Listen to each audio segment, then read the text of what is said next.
ഇന്ത്യയിൽ ഏറ്റവും അധികം വിൽപ്പനയുള്ള SUV-യാണ് മാരുതി വിറ്റാര ബ്രീസ. ഓരോ മാസവും 10,000-ൽ പരം വിറ്റാര യൂണിറ്റുകൾ മുടങ്ങാതെ മാരുതി വിൽക്കുന്നു. കേവലം ഡീസൽ പതിപ്പ് മാത്രമായിട്ട് കൂടിയാണ് വിറ്റാര ബ്രീസയ്ക്ക് ഇത്രയേറെ പ്രചാരം. പക്ഷേ ഡീസൽ കാറുകൾ നിർത്താനുള്ള തീരുമാനം ബ്രീസ ഡീസൽ മോഡലുകളുടെ വിജയഗാഥയ്ക്ക് തിരശ്ശീല വീഴ്ത്തുമോ എന്ന ആശങ്ക മാരുതിക്കുണ്ട്. വിൽപ്പനയിൽ മാരുതിയുടെ നിർണായക മോഡലാണ് ബ്രീസ.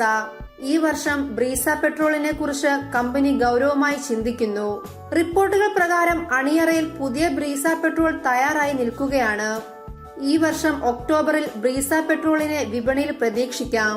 നിലവിൽ ബ്രീസയുടെ എതിരാളികൾക്കെല്ലാം പെട്രോൾ പതിപ്പുകളുണ്ട്.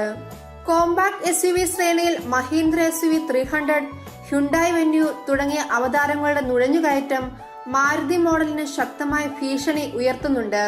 ബ്രീസ പെട്രോളിനെ അവതരിപ്പിക്കാൻ ഇനിയും വൈകിയാൽ കൈയടക്കിയിട്ടുള്ള അപ്രമാദിത്വം നഷ്ടപ്പെടുമെന്ന് മാരുതി തിരിച്ചറിയുന്നു. നികുതി ആനുകൂല്യങ്ങൾ മുൻനിർത്തി 1.2 ലിറ്റർ പെട്രോൾ എഞ്ചിനായിരിക്കും വരാനിരിക്കുന്ന ബ്രീസ മോഡലിൽ.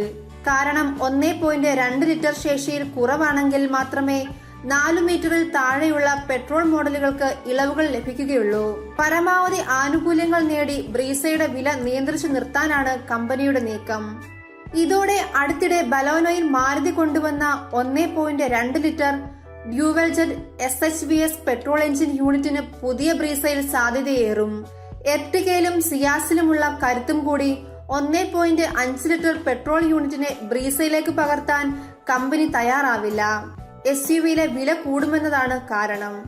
നിലവിൽ 1.3 ലിറ്റർ ഡീസൽ എഞ്ചിനാണ് മാരുതി ബ്രീസ ഉപയോഗിക്കുന്നത്. ഡീസൽ എഞ്ചിൻ 89 bhp കരുത്തും 200 Nm ടോർക്കും പരമാവധി സൃഷ്ടിക്കും. പുതിയ 1.2 ലിറ്റർ ഡ്യുവൽ ജെറ്റ് പെട്രോൾ എഞ്ചിന്റെ കാര്യമെടുത്താൽ 91 bhp കരുത്തും 120 Nm ടോർക്കും കുറിക്കാൻ യൂണിറ്റിന് ശേഷിയുണ്ട്. ഇതേസമയം വിറ്റാര ബ്രീസയിലേക്ക് വരുമ്പോൾ ചെറിയ പരിഷ്കാരങ്ങൾ എഞ്ചിനും ഗിയർ ബോക്സിനും സംഭവിക്കും. സുസുക്കിയുടെ സ്മാർട്ട് ഹൈബ്രിഡ് സംവിധാനത്തിന്റെ പിന്തുണയാൽ 23.68 കിലോമീറ്റർ മൈലേജ് ഉണ്ട് പുതിയ ബലേനോയ്ക്ക്. നേരത്തെ വിറ്റാര ബ്രീസയിൽ ബലേനോ RSലെ 1 ലിറ്റർ ബൂസ്റ്റർ ജെറ്റ് എഞ്ചിനെ പരീക്ഷിക്കാൻ കമ്പനി ആലോചിച്ചിരുന്നു. എന്നാൽ പിന്നീട് ആ നീക്കം മാരുതി ഉപേക്ഷിച്ചു. 100 bhp കരുത്തും 150 Nm ടോർക്കുമാണ് 1 ലിറ്റർ ബൂസ്റ്റർ ജെറ്റ് എഞ്ചിനിൽ സമന്വയിക്കുന്നത്.